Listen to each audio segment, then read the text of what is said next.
नमस्कार मंडळी।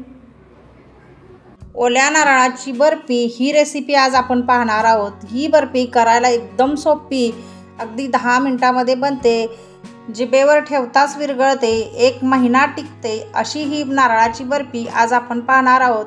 त्यासाठी हा व्हिडिओ शेवटपर्यंत नक्की बघा। इथे मी गॅसवरती कढई गरम करायला ठेवलेली आहे। गरम कढई झाल्यानंतर गॅस अगदी बारीक गॅस करायचा आहे। त्यामध्ये कढईमध्ये 3-4 चमचे तूप टाकायचं आहे।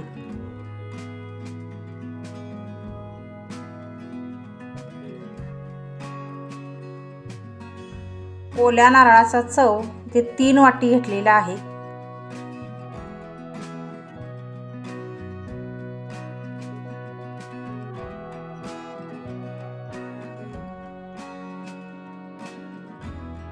तीन वाटी ओला चव असेल तर यामध्ये 1.5 वाटी साखर घालायची आहे। नेहमी लक्षात ठेवायचं, वडी बनवत असताना जेवढं आपला नारळ आहे, नारळाचं चव आहे, तेवढा त्याच्या अर्धी साखर वापरायची आहे। हे सर्व छान असं परतत राहायचं आहे, एकसारखं परतत राहायचं आहे।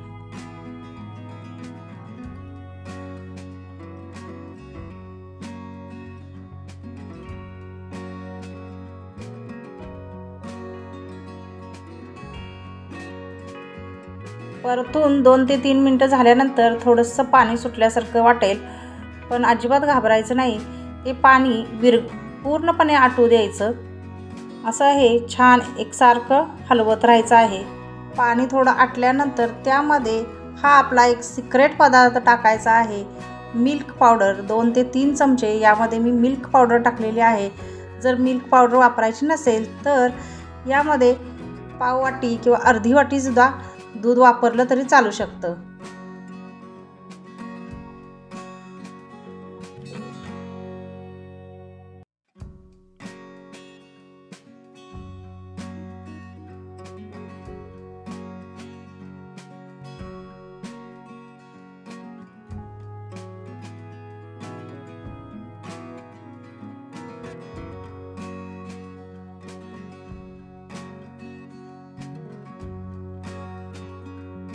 यातलं पूर्ण पाणी आटल्यानंतर यामध्ये घालायचं आहे वेलची पावडर।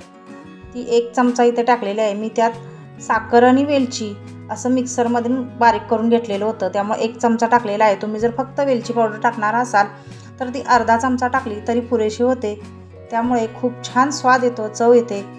बघा इथे पूर्ण पाणी आटलेलं आहे। यामधलं साखरेचं जे पाणी होतं ते पूर्णपणे आटलेलं आहे। आता आपण याच्या वड्या बनवायला घेऊया।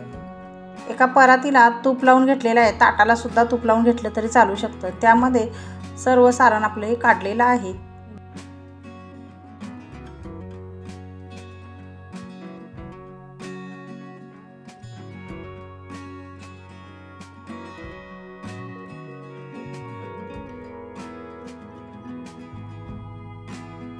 गरम आहे म्हणून उलताण्याने थोडं पसरवून घ्यायचं आणि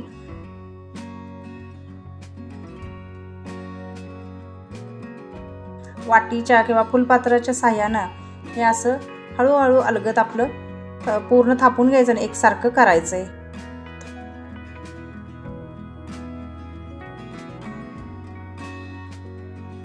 थोडंसं थंड झाल्यानंतर हाताने इथे मी थापून घेतलेलं आहे, एकसारखं करून घ्यायचं।